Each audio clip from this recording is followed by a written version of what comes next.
How many of you went toy hunting on Father's Day?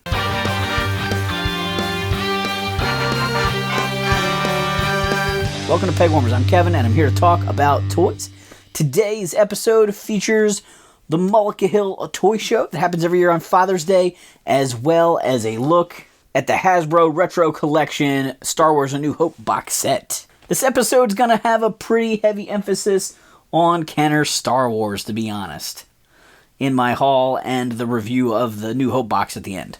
Every year on Father's Day Sunday, there's a toy show in Mullica Hill. It's held at the 4-H fairgrounds there, so it's sort of outdoor, but undercover. It's under pavilions.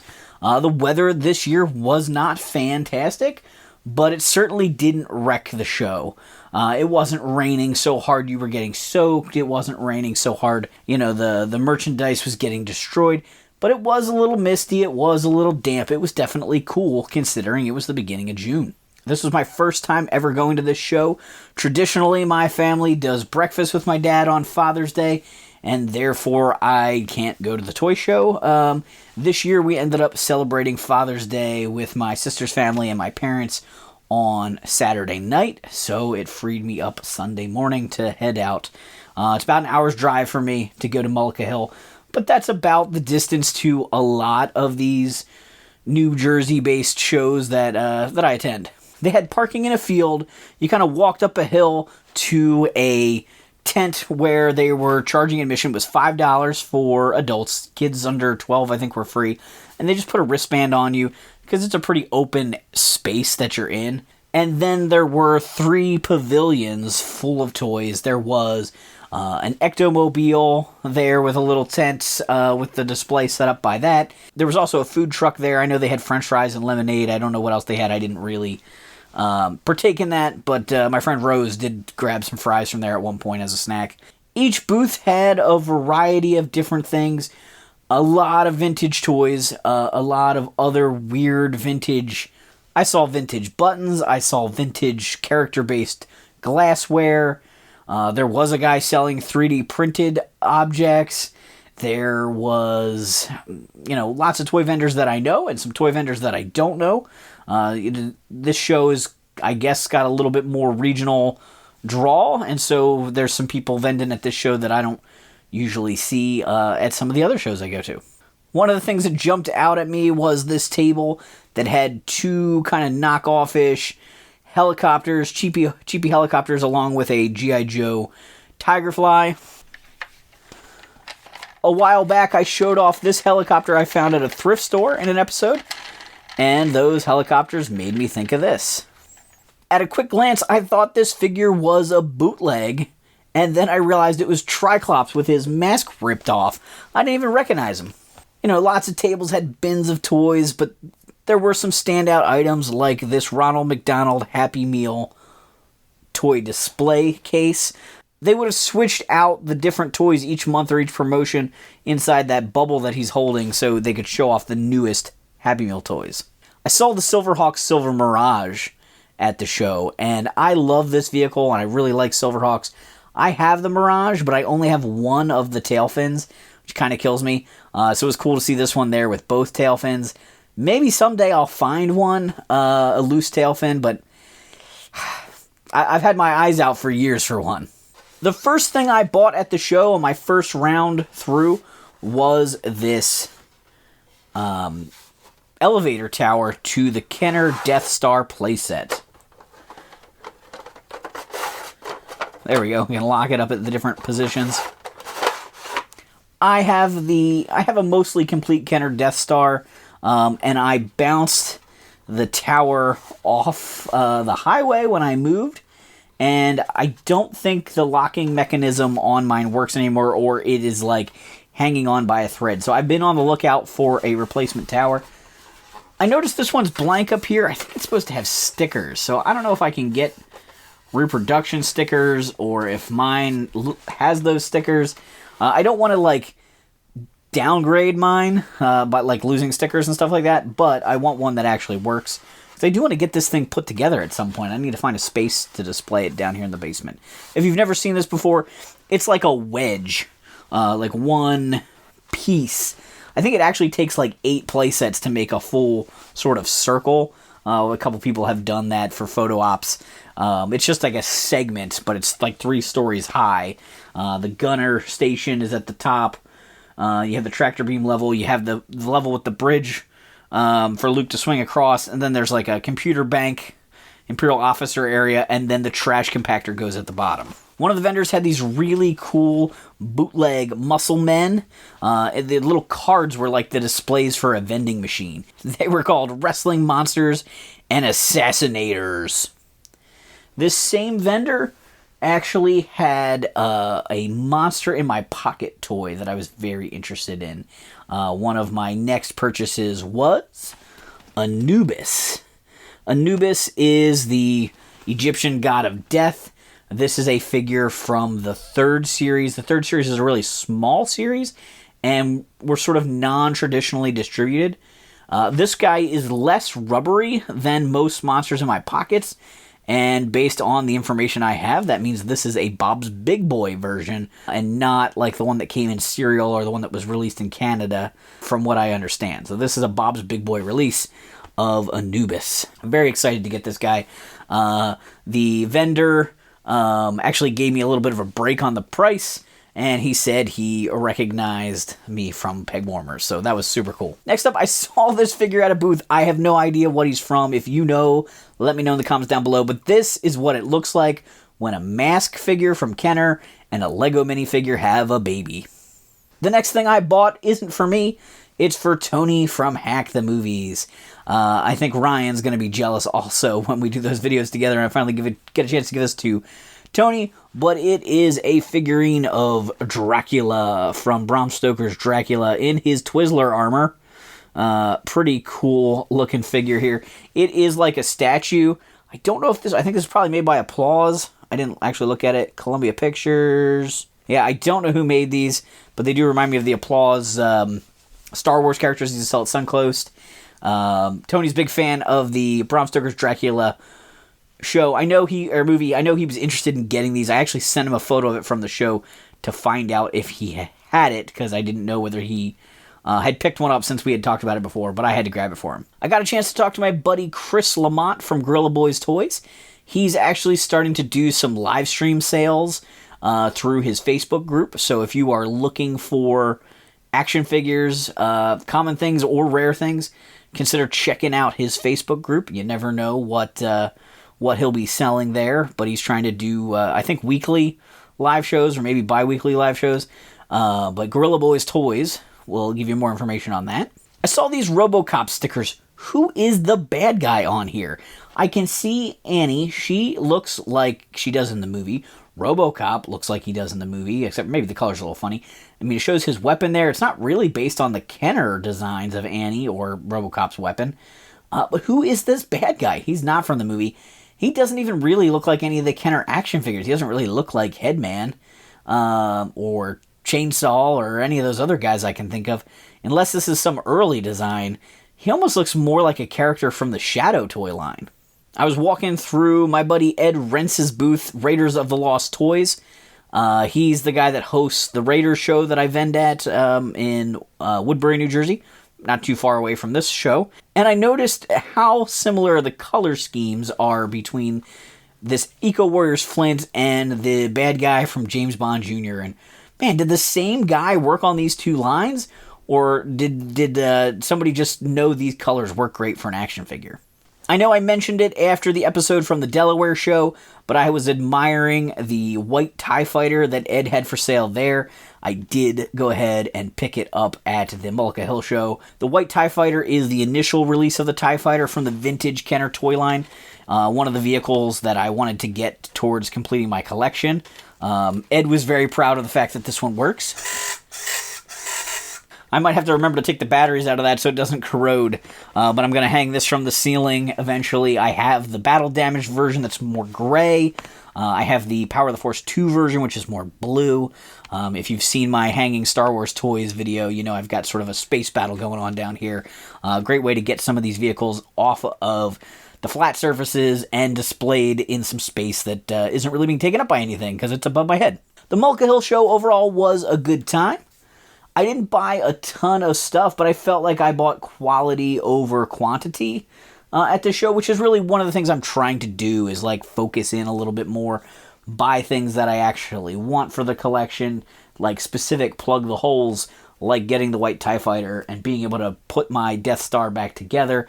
The Anubis figure from Monsters in My Pocket is something I've been looking for a long time. I love Monsters in My Pocket and would love to have all the figures from all the waves. Some of the stuff gets really tricky to get. It ends up being like UK only releases and things like that. So I have a smattering from some of those lines. I have all of Series 1, Series 2, and the Super Scaries. But Series 3 is pretty tough to come by, and so now I've got one more of those. After walking around the show for a little while, I did meet up with my friends Rose and Tony from RetroCon, as per usual at these toy shows. When we were all done walking around, we went to a restaurant called Naples. It was like an Italian place. Delicious food. We'd been there before at least once. Ed Rents from Raiders used to have a booth at the Old Mill, like an antiques mall right across the street from there. So that was the other time I had been there, I guess, was one time we went to the Old Mill to check out Ed's booth. But while we were there, Tony hooked me up with the Target exclusive, I think. Target exclusive, right? Star Wars A New Hope box set. We were both, pre-orders of this. We had pre-ordered it, and then, they made us confirm the pre-order, and then they canceled the pre-order, and then these became super impossible to find.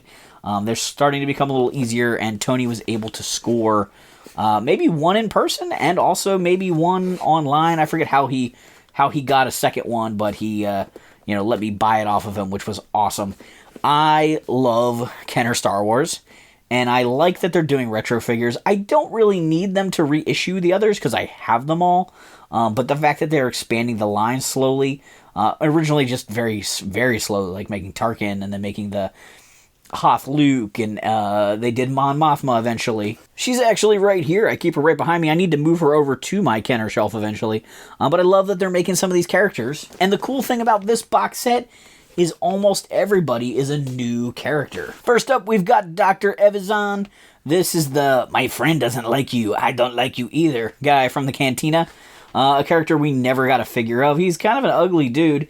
Maybe one of the less interesting characters from the Cantina bar as far as looks, but he does have a speaking part, so very cool for, like, playing out the scene. Kind of overlooked by Kenner. Glad we finally have him. He comes with 2 different blasters, and I'm going to pull these guys out of the package and take a deeper dive look at them also. The one true reissue figure that we got was Walrus Man. A reissue of the original Kenner figure. Again, not really somebody that I needed. I don't really collect the reissues too much. I have a couple of them. But I have some thoughts on him that I'll kind of talk about when we get him out of the package. But he's pretty much a faithful recreation. And it looks like my eye paint's pretty good. I know Scott Toy Guru Nightlick from Spectre Creative, he got one that is kind of derpy looking. So I'm glad that wasn't a problem with all of them. Next up, we got Han Solo in Stormtrooper disguise. Such an interesting figure that they didn't make in the line. It's actually, I think, very interesting they didn't make Luke and Han this way for the first movie, because they could have sold all the heroes twice that way, or both the main heroes, Luke and Han, in their regular outfits and in the Stormtrooper uniforms. I guess they figured kids were good enough with just using the Stormtrooper and pretending it was them. But in Power of the Force, towards the end of the line, they made a Luke with removable helmet, which is super cool. It's fairly rare. But now we've got a Han Solo, and that is awesome. And he's got a Stormtrooper pistol as well as one of the longer rifles, and he's got the helmet there. So I'm pretty excited that we got this figure. That's something that kind of was always overlooked. We got Luke Skywalker from the Yavin Award Ceremony. This is a great figure. And again, another way they could have sold the original hero during A New Hope, or even after A New Hope at some point, but they never did. Not a whole lot of screen time and no action scenes for this one, so I kind of get it. I feel like this might be the outfit he wears for at least part of the time in Splinters of the Mind's Eye, which was like a book/comic sequel to Star Wars before Empire Strikes Back was even a thing. So it's kind of fun having him in that outfit, and this connects to my thoughts about Walrus Man when we get these guys out of the package. Next up, we got a Sand Trooper, and that's really cool. I know they made Stormtroopers, but they sold the dewback, and they didn't have a Sand Trooper to put with them. And I know they're not super different, but they're different enough. I noticed it as a kid. I actually made little cardboard shoulder pauldrons for my Stormtroopers as a kid that I would turn my Stormtroopers into Sand Troopers. And the cool thing about that was then I could have multiple Sand Troopers and then just take the pauldrons off and then have that many, same number of Stormtroopers as opposed to owning like one Stormtrooper and one Sand Trooper. But this is cool to finally have. And then finally, probably the most overlooked army builder from A New Hope, the Rebel Fleet Troopers. These guys are the first heroes we really see in battle with the Imperial Stormtroopers, and they never got a figure. It's kind of crazy. I feel like they play a bigger role in the movie than the Death Squad Commander does, or Star Destroyer Commander, and that guy got a figure for the first movie. Super happy to have this, because I felt like this was something we missed out, definitely, as kids. The Rebel Fleet Trooper is definitely very stiff looking, very straight arms, straight legs, but A New Hope figures pretty much were. He looks like he's got that pistol that a lot of the Rebels and a lot of the like Cloud City guys came with for the Empire Strikes Back line. But that makes sense. During A New Hope, all the blasters seem to either be the Han Solo blaster or the Stormtrooper blaster. So having this third option makes sense. And maybe if they had made the Fleet Trooper, they would have designed that kind of weapon back then. So that way they weren't all using the same weapon. But this is pretty cool. This is one of the guys that makes me kind of want to get a second box of these if they become readily available, because I would love to have 2 of him and 2 of the Sand Troopers. So the Sand Trooper has his pauldron sculpted on there. It's got a slit in it, so his arm can move. He's got like the little extra ammo things or whatever they are on his other shoulder, and he's got a backpack sculpted on very simplistically, which works pretty well for this vintage line. He's got an all-new gun. It's kind of big and long. He holds it a little odd. The handle is so far forward, and I'm surprised it doesn't have some sort of a stock. I was trying to see if I could sort of make him hold it two-handed, because his one hand is bent, or one arm is bent, which is not very A New Hope-like, but they did eventually start doing that with Star Wars guys.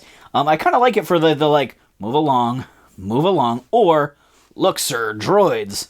The bent elbow works really well for him.